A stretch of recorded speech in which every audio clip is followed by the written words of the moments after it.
Hi students, ఈ యొక్క వీడియోలో ఎక్సర్సైజ్ నెంబర్ 4.3 థర్డ్ క్వశ్చన్ వన్లో థర్డ్ క్వశ్చన్ డైరెక్ట్ క్వశ్చన్లోకి వెళ్దాం. Solve each of the following pairs of equation by reducing them to pairs of linear equations. 2/√x + 3/√y = 2, 4/√x - 9/√y = -1. ఇలా ఈ విధంగా ఇచ్చినప్పుడు మనం ఏ విధంగా రాసుకోవచ్చు అని చెప్పాం. ఈ యొక్క దీన్ని 2ని సైడ్కి రాసేసుకున్నాం. 2 × 1/√x + 3 × 1/√y = 2. ఇది ఈక్వేషన్ 1. అదే దీన్ని ఏ విధంగా రాసుకోవచ్చు.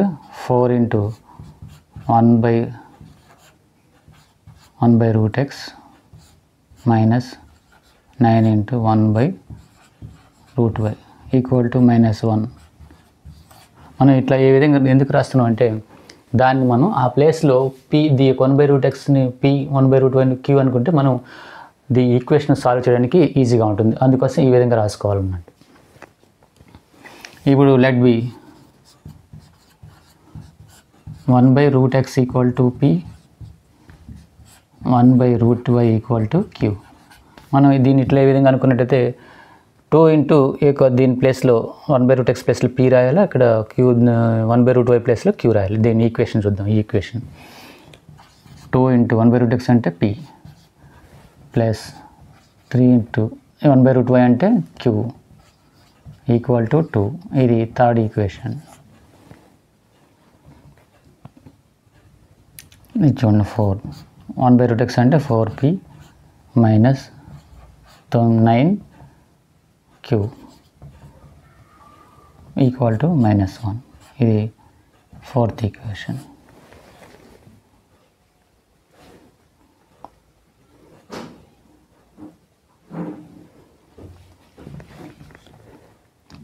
మనం చెప్పుకున్నాం కదా, ఈ యొక్క నార్మల్గా వీటిని సాల్వ్ చేయడానికి ఈ ఈక్వేషన్ని మనం ఎలిమినేషన్ మెథడ్ ఇచ్చేస్తే, ఎక్కువ శాతం ఎలిమినేషన్ మెథడ్ ఇచ్చేస్తేనే ఫాస్ట్గా అవుతుంది. సబ్స్టిట్యూషన్ మెథడ్ అంటే మళ్ళీ అది కొద్దిగా టైం పడుతుంది, అది అవుతుంది కానీ టైం పడుతుంది. ఈ ఎలిమినేషన్ మెథడ్ బెస్ట్ అన్నట్టు. ఇది ఎలిమినేషన్ మెథడ్ చేసేటప్పుడు ఇవి గుర్తుంచుకోవాలి. ఇక్కడ మనం ఈ రెండింటిని కూడా ఈక్వల్ చేయాలి. ఈక్వల్ చేయాలంటే ఏ విధంగా చేయొచ్చు అంటే ఇక్కడ కింద ఎన్న ఈక్వేషన్ యొక్క నెంబర్ ఉంది కదా, కోఎఫిషియంట్ అంటారు కదా. ఇది ఈ కోఎఫిషియంట్ అంటే వేరియబుల్ పక్కన ఉన్నది, క్యూ వేరియబుల్ ఉంది కదా, దీని పక్కన ఉన్నదాన్ని ఈ యొక్క ఉన్న వాల్యూని పైన మొత్తం అంతా ఈక్వేషన్ రచించాలి. అదేవిధంగా ఇక్కడ ఫస్ట్ దాంట్లో ఉన్నదాన్ని ఈ రెండు దాంట్లో వెళ్ళేసించాలి. లేదా ఈ యొక్క 9కి 3కి ఎల్సిఎం కనుక్కొని ఆ ఎల్సిఎం ప్రకారం ఇది ఎంత పోతుందో అక్కడ ఆ వాల్యూతో హెచ్చించాలి. మనం 3కి 9కి ఎల్సిఎం ఎంత అవుతుంది? 9 అవుతుంది. 9 అంటే ఇప్పుడు 3 ఇప్పుడు ఎన్ని టైమ్స్ పోతుంది? 3 టైమ్స్. అంటే ఈ ఈక్వేషన్ 3 × మల్టిప్లై × 3 2p ప్లస్ అంటే ఎంత వస్తుంది? అప్పుడు ఇక్కడ చేద్దాం. ఈక్వేషన్ 3 అంటే ఇక్కడ 9 అంటే 1 టైం పోతుంది. ఈక్వేషన్ 3ని 3 టైం చేయాలి. ఈక్వేషన్ 3 మల్టిప్లై × 3 అంటే చూడండి ఈ మొత్తం కూడా ఈక్వేషన్ 3 మొత్తాన్ని కూడా 3తో మల్టిప్లై చేయాలి. 3 × 2 = 6 ప్లస్ 3 × 3 = 9q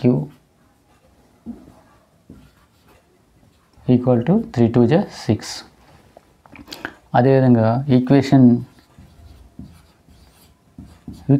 4ని ఇక్కడ 9 ఎల్సిఎం 3కి 9కి ఎల్సిఎం 9 అయితే 9 ఎన్ని టైమ్స్ పోతుంది? 1 టైం. 1 టైం అంటే ఇక్కడ 1తో మల్టిప్లై చేయాలి. 1 అంటే సేమ్ అదే వస్తుంది. 4p - 9q = -1. ఇప్పుడు ఈ రెండింటిని మనం సాల్వ్ చేద్దాం. సాల్వ్ చేయడం అంటే 9కి + 9కి - 9కి క్యాన్సిల్ అవుతుంది. ఇదంతా 6p 4p 10p = 6లోంచి ఒకటి పోతే 5. ఇప్పుడు p = 10 అవుతుంది. ఇక్కడ మల్టిప్లై చేసినట్టు వస్తే డివైడెడ్ చేస్తుంది. అంటే 5/10 అంటే 1/2. p = 1/2 వచ్చింది. ఈ యొక్క p ఈక్వల్ టు 1/2 వాల్యూని సబ్స్టిట్యూట్ చేయాలి.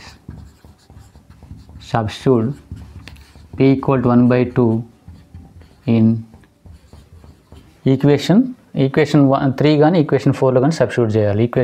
Substitute in equation 3. ఈక్వేషన్ 3 ఏంటిది?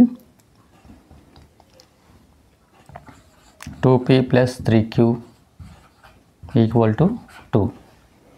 p అంటే వాల్యూ ఎంత? 2 ఇంటూ p అంటే 1/2 + 3q equal to 2. 2q 2 cancel అయింది, ఇక్కడ 1 మిగిలింది. 3q ఇక్కడ 1 ఉంది, +1 ఉంది, అవుతపోతే -2 -1 అవుతుంది. 2 - 1 equal to 1. q equal to ఏమవుతున్నప్పుడు 3 ఇక్కడ మల్టిప్లై చేస్తుంది, అడిపోతే డివైడెడ్ చేస్తుంది, అంటే 1/3 అవుతుంది. ఇక్కడ దీన్ని బట్టి మనకు p ఈక్వల్ టు 1/2 వచ్చింది, q ఈక్వల్ టు 1/3 వచ్చింది. కానీ ఇక్కడ మనం 1/√x ఈక్వల్ టు p, ఇక్కడ 1/√x p ఈక్వల్ టు ఎంత వచ్చింది? 1/2. అప్పుడు మనం దీన్ని ఈక్వల్ చేసినట్టయితే √x ఈక్వల్ టు 2. దీనికి స్క్వేర్ ఉంది కాబట్టి, ఇది రూట్ ఉంది కాబట్టి బోత్ సైడ్స్ స్క్వేర్ చేస్తే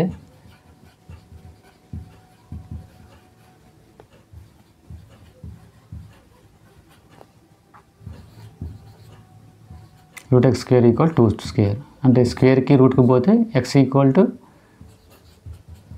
4. అదేవిధంగా మిగిలింది y, 1/√y equal to q. దీని అనుకున్నాం. q వాల్యూ ఎంత వచ్చింది మనకి? 1/3 వచ్చింది. అప్పుడు ఇక్కడ చూడండి, 1/√y ఈక్వల్ టు 1/3, అంటే √y ప్లేస్లో ఎంత ఉంది? 3. √y equal to 1/3. మనం కావాల్సిన ఓన్లీ y వాల్యూ కాబట్టి బోత్ సైడ్స్ స్క్వేర్ చేద్దాం.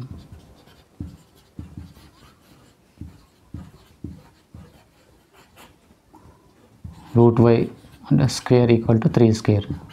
రూట్కి స్క్వేర్ క్యాన్సిల్ అవుతుంది, y ఈక్వల్ టు 3² అంటే 9 అవుతుంది. ఇక్కడ x equal to 4, x value 4 వచ్చింది, y వాల్యూ 9 వచ్చింది. ఇట్లా ఈ విధంగా ఇది సింప్లిఫై వీటిని సాల్వ్ చేయడం చాలా ఈజీ. కాకపోతే ఇక్కడ మనం ఇవి నోట్ చేసి రాసేటప్పుడు ఈ యొక్క 2ని 1/√x ఇంటూ 1/√y ఇవి కామన్ ఇక్కడ తీయడం కూడా కొద్ది కేర్ఫుల్గా ఉంటే మనకి రిమైనింగ్ మొత్తం అంతా కూడా చాలా easy process. Thank you for watching.